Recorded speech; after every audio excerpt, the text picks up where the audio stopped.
Et salut à tous les amis, j'espère que vous vous portez bien avec le retour du beau temps et des journées chaudes et très ensoleillées. Et si tout le monde va bien, je vous invite à chausser votre sac à dos, puisqu'aujourd'hui on part direction la Thaïlande rejoindre les 3 reines du Girl with Gun. Aujourd'hui, on parle de Dreaming the Reality. Générique.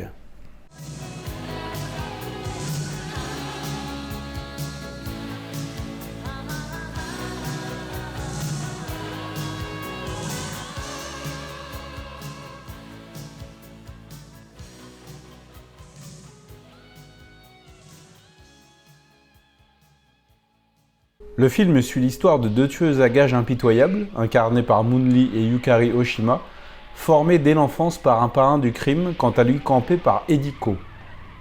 Lors d'une mission, Moon sera blessé et perdra la mémoire, avant d'être recueilli par Lan, interprété par Sibel Hu, et son neveu, interprété par Ben Lam.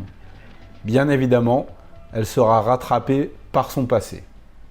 Tony Liu, qui en 1989 réalisa le fou et culte Devil Hunters, d'ailleurs disponible chez Spectrum Film, resté dans toutes les mémoires à cause de son final où Moon Lee a chaud aux fesses, et nous offrira 2 ans plus tard le génial Angel Terminator 2, lui aussi disponible chez Spectrum Film, en Blu-ray. Il réunit une nouvelle fois les actrices récurrentes du genre, à savoir le trio Moon Lee, Yukari Oshima et Sibel Hu.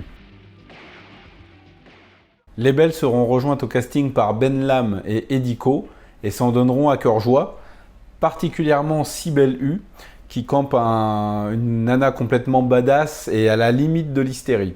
Le film regorge d'action, alors que ce soit des courses-poursuites, des affrontements ou des gunfights en pleine jungle, le film ne se refuse aucun excès et va même sombrer dans le catégorie 3 à certains moments, notamment dans la scène d'ouverture du début, une scène d'action qui verra plusieurs enfants perdre la vie par le feu.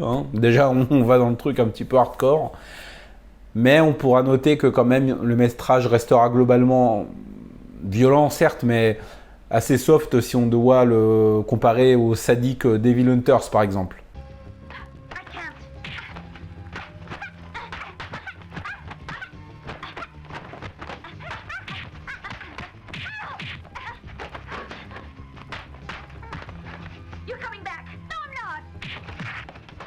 Le spectacle est ininterrompu.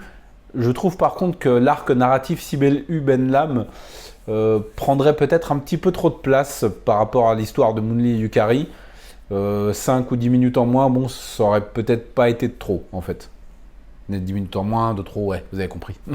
Autre bon point pour le film, le final est une véritable pépite du genre, puisqu'on y retrouve Moon Lee et Sibel Hu qui vont affronter une 30aine de tueurs au Beretta, au fusil à pompe, à la mitrailleuse, dans la pure tradition du genre.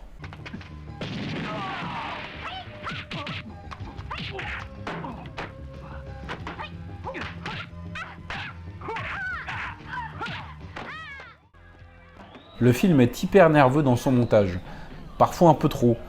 Il y aura quelques-uns de ces combats légèrement accélérés pour amplifier la sensation de vitesse et de violence. Une technique dont je ne suis pas du tout fan personnellement. Je trouve que ça gâche la lisibilité de certaines scènes.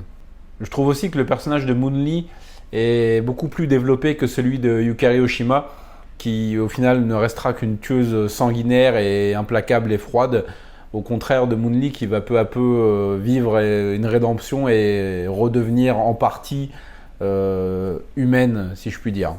La Sibel, c'est drôle, va nous offrir, comme je l'ai dit, une composition de femme badass et complètement hystérique. Alors je peux comprendre que son jeu et son personnage puissent agacer, mais moi je l'ai trouvée excellente, elle s'éclate complètement, notamment lors d'un fight face à un gros gaillard. Fight de boxe thaï, oui, parce qu'il y a plusieurs fights de boxe thaï dans le film, il y en a 3. Je les trouve pas spécialement bien chorégraphiés ni bien mis en scène. Ils sont un petit peu longuets même, il y en a un qui s'étale jusqu'à 4 rounds, c'est un petit peu trop.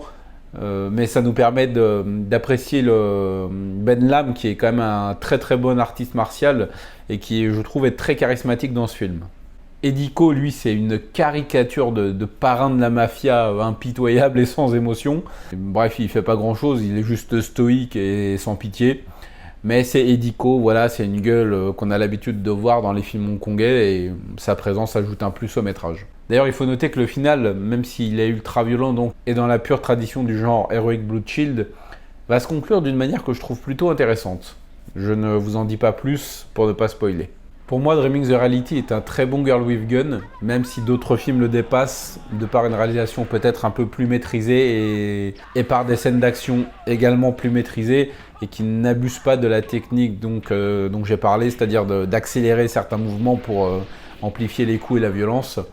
Mais ça reste vraiment une pépite du genre, ne serait-ce que pour le trio d'actrices qui s'en donnent à cœur joie, particulièrement Cybèle et Moon, qui sont mises davantage en avant par rapport à Yukari. Si vous avez déjà vu Dreaming the Reality, je vous invite à me dire ce que vous pensez du film en commentaire. N'hésitez pas à me faire un petit retour une fois que vous l'aurez vu si cette vidéo vous a permis de le découvrir. N'hésitez pas à liker, commenter et partager cette vidéo sur les réseaux sociaux pour donner davantage de visibilité au film et à ma chaîne et aux films dont je parle en général, ce qui est mon but. Et si mon contenu vous plaît, je vous invite tout simplement à vous abonner. N'oubliez pas d'activer les notifications pour être averti dès que je propose une nouvelle vidéo sur la chaîne. Et moi là-dessus, je vais vous laisser en vous souhaitant une bonne soirée. Et regardez du cinéma asiatique parce que vous savez que ça déchire. Salut!